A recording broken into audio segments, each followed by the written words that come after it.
Welcome back students in our YouTube channel Pooja Maths Point. So students, today we will do further chapter number 5, which is complex number and linear inequalities. So students, इसमें जो है हम आज topic करेंगे conjugate of a complex number. So conjugate of a complex number क्या होता है. मैंने आपको फर्स्ट वीडियो में बताया था कि जो कॉम्प्लेक्स नंबर होता है वो किस फॉर्म का होता है, a प्लस आई बी, और इस i को हम बोलते हैं आयोटा बी. ठीक है, इस आई को बोलते हैं iota. So if Z is equal to A plus iota B, क्योंकि हमने कॉम्प्लेक्स नंबर का कॉन्जुगेट निकालना है तो उसके लिए हमें सबसे पहले का कॉम्प्लेक्स नंबर चाहिए होगा. तो हम ले लेते हैं Z is equal to A plus iota B, जिसका ए और बी ये दोनों वैल्यूज़ हैं वो रियल नंबर से आएंगी. Is a complex number then its conjugate is denoted by Z bar. देखो स्टूडेंट्स, ध्यान से देखना, जब हम कॉन्जुगेट की बात करते हैं तो कॉन्जुगेट क्या होता है, इसका बार कर देते हैं. ये जो ऊपर लाइन होती है इसको हम बोलते हैं बार. ठीक है, तो Z bar and is equal to A minus iota B, यानी कि जो कॉन्जुगेट होता है जेड का उसको हम डिनोट करते हैं जेड बार से. और वैल्यूज़ जो आती है, जो कॉन्जुगेट आता है, वो जो इमेजिनरी पार्ट होता है उसकी वैल्यू जो होती है, उसका जो साइन होता है उसका चेंज करके हमें कॉन्जुगेट मिलता है. ठीक है, हम कह सकते हैं the complex conjugate of a complex number is obtained by changing the sign of its imaginary part. Imaginary part के साइन को चेंज अगर हम कर देते हैं किसी कॉम्प्लेक्स नंबर के तो हमें उसका कॉन्जुगेट मिल जाता है. ठीक है, फॉर एग्जांपल जैसे हमारे पास Z is equal to A plus iota B है, तो जेड बार यानी कि कॉन्जुगेट ऑफ जेड क्या होगा, ए प्लस आयोटा बी का बार. जेड हमने एज इट इज़ लिखा, बार लगाया, और बार से जो है साइन हमने चेंज करना है इमेजिनरी पार्ट का. तो यहाँ पर ये प्लस था, हमने लगा दिया माइनस, तो हो गया A minus iota B. For example if Z is equal to 2 + 9 iota, तो जेड बार हो जाएगा 2, प्लस का साइन है यहाँ आ जाएगा माइनस ऑफ 9 आयोटा. यानी कि अगर आपके पास जेड के पास आपके पास 9 आयोटा है अगर कोई भी, तो उसका कॉन्जुगेट अगर आप निकालोगे तो इमेजिनरी पार्ट का साइन चेंज होगा. यहाँ रियल पार्ट आपका है नहीं, तो आप इसको क्या लिखोगे, -9 आयोटा. क्लियर. प्रॉपर्टी क्या है, if Z is a complex number then Z bar का अगर आप कॉन्जुगेट एक और ले लेती हो, यानी कि conjugate of a complex number, उसका फिर से कॉन्जुगेट लेते हो तो वो उस नंबर को खुद होता है, यानी कि वो नंबर खुद होता है. जैसे देखिए, अगर आपके पास जेड कोई कॉम्प्लेक्स नंबर है ए प्लस आयोटा बी की तरह का, तो आपने इसका एक बार कॉन्जुगेट लिया तो यहाँ पर आपका इमेजिनरी पार्ट पॉजिटिव है, नेगेटिव आ गया. आपको उसका एक और बार लेना है कॉन्जुगेट, तो मैंने इसको फिर से कॉन्जुगेट लगाया, तो इसका साइन हमने फिर से चेंज किया, तो ये हो गया ए प्लस आयोटा बी. और ये वैल्यू किसकी है, जेड की. जेड की वैल्यू कितनी थी, ए प्लस आयोटा बी. तो अगर हमने कॉम्प्लेक्स कॉन्जुगेट निकालना है किसी कॉम्प्लेक्स नंबर के कॉन्जुगेट का, तो वो खुद होता है. कहने का मतलब है the complex conjugate of a complex conjugate of a number the number it self. ठीक है, यानी कि अगर हम 2 बार किसी कॉम्प्लेक्स नंबर का कॉन्जुगेट करते हैं तो वो नंबर खुद ही आ जाता है जो हमने स्टार्टिंग में लिया होता है. आई होप आपको ये वाला जो पॉइंट है, कॉन्सेप्ट है, क्लियर हुआ होगा. नेक्स्ट है आ जाता है आपका modulus of a complex number. तो मॉड्यूलस क्या होता है, इसके लिए भी हमने पहले एक कॉम्प्लेक्स नंबर लिया है, Z is equal to A plus iota भी कोई कॉम्प्लेक्स नंबर है. Then the non negative real number, यानी कि हमने इसके अंदर नेगेटिव नंबर को नहीं लेना है.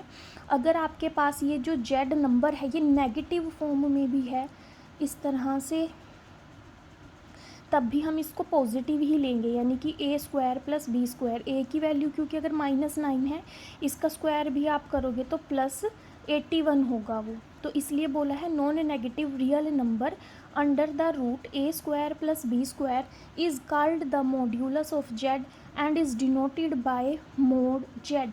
यानी कि जब हम इनको ये 2 डंडे के बीच में, 2 लाइन के बीच में जेड लिखते हैं तो ये सिंबल होता है मोड का, हम इसको बोलते हैं modulus of Z. So students, यहाँ पर प्रॉपर्टीज़ देखिए modulus of a complex number की.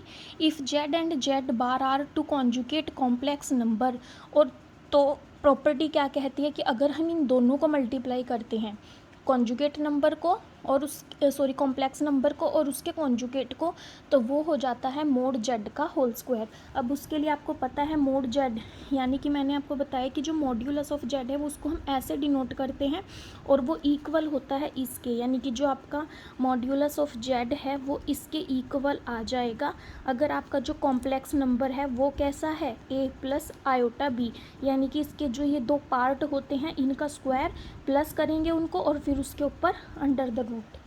ठीक है, सो यहाँ पर आप कह सकते हो the product of a complex number and its conjugate is equal to the square of to modulus of the complex number.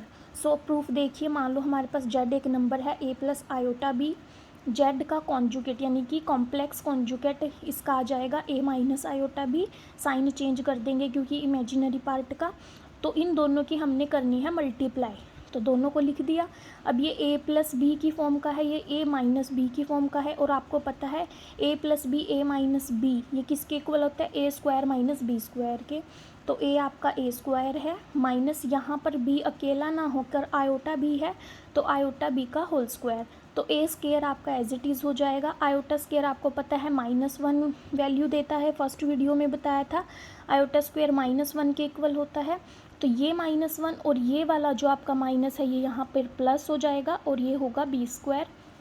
और अभी मैंने आपको बताया a square plus B square होता है मोड जेड के इक्वल, तो मैंने a square plus B square के इक्वल में लिख दिया मोड जेड। पावर 2 है क्योंकि यहाँ पर दोनों की पावर है तो इसलिए पावर लगा दी है। यहाँ पर अगर आप देखोगे सिर्फ मोड जेड है, अंडर रूट है, यानी कि हाफ रूट होता है, तो मैं इसकी अगर पावर 2 कर देती हूँ तो यहाँ पर ये स्क्वायर में आ जाएगा, तो जेड इंटू जेड बार आपका हो जाएगा मोड जेड का स्क्वायर। सेकंड है for any complex number Z show that mod Z या modulus of Z is equal to 0 if and only if जब जेड 0 होगा, तो हमने उसको प्रूफ के लिए ले लिया, जेड नंबर ले लिया कॉम्प्लेक्स नंबर एक a प्लस आयोटा बी, तो अगर मैं कहूँ कि मॉड्यूलस ऑफ जेड 0 है, उन्होंने बोला ना मॉड्यूलस ऑफ जेड 0 है, तो इसका मतलब ये पूरा नंबर जो है वो 0 होगा। अगर मॉड्यूलस ऑफ जेड 0 है तो इसका स्क्वायर 0 होगा, and square of a modulus number आपको पता है a square plus B square, अभी मैंने आपको बताया है, इक्वल टू 0 होगा, तो इसके इक्वल टू 0 का मतलब या a 0 होगा या b 0 होगा, तो वही मैंने लिखा a 0 या b 0। अगर इनमें से दोनों ही 0 हैं तो आपका जेड भी क्या हो जाएगा 0, तो कहने का मतलब है कि अगर किसी नंबर का मॉड्यूलस 0 है तो जेड भी 0 होगा, क्योंकि मॉड्यूलस के अंदर स्क्वायर होता है a और b का, अगर दोनों ही नंबर 0 हैं इट मीन्स जेड भी आपका क्या है 0 है। If z1 and z2 are two complex number then product of two complex number and modulus of them is equal to product of their modulus number. कहने का मतलब है कि the modulus of product of two complex number z1 and z2, इन दोनों का modulus of product, ठीक है, इन दोनों की प्रोडक्ट का जो मॉड्यूलस है equal to the product of their moduli, यानी कि इक्वल टू किसके है, अलग अलग नंबर का, जब हम अलग अलग से मॉड्यूलस निकालेंगे। ये आप खुद से ट्राई करना इसको सॉल्व करने की, अगर कोई प्रॉब्लम होती है तो कमेंट बॉक्स में कमेंट करके पूछ सकते हो।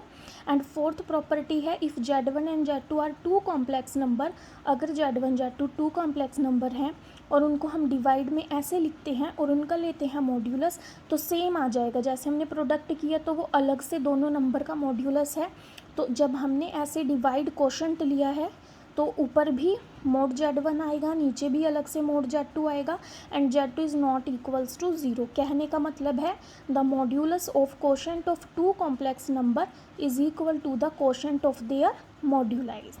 ठीक है, तो स्टूडेंट्स आज की वीडियो में बस इतना ही। नेक्स्ट वीडियो में हम करेंगे आर्गुएंट प्लेन में representation of a complex number. So students अगर वहाँ तक जो भी आपको मैंने प्रीवियस वीडियो में और आज की वीडियो में कराया है, अगर आपको किसी भी तरह का कोई डाउट है तो आप कमेंट बॉक्स में कमेंट करके पूछ सकते हो।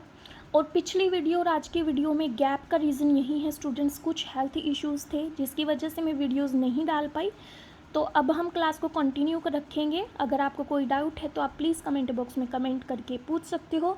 वीडियो अगर यूज़फुल लगा है तो लाइक, सब्सक्राइब और शेयर भी कर सकते हो।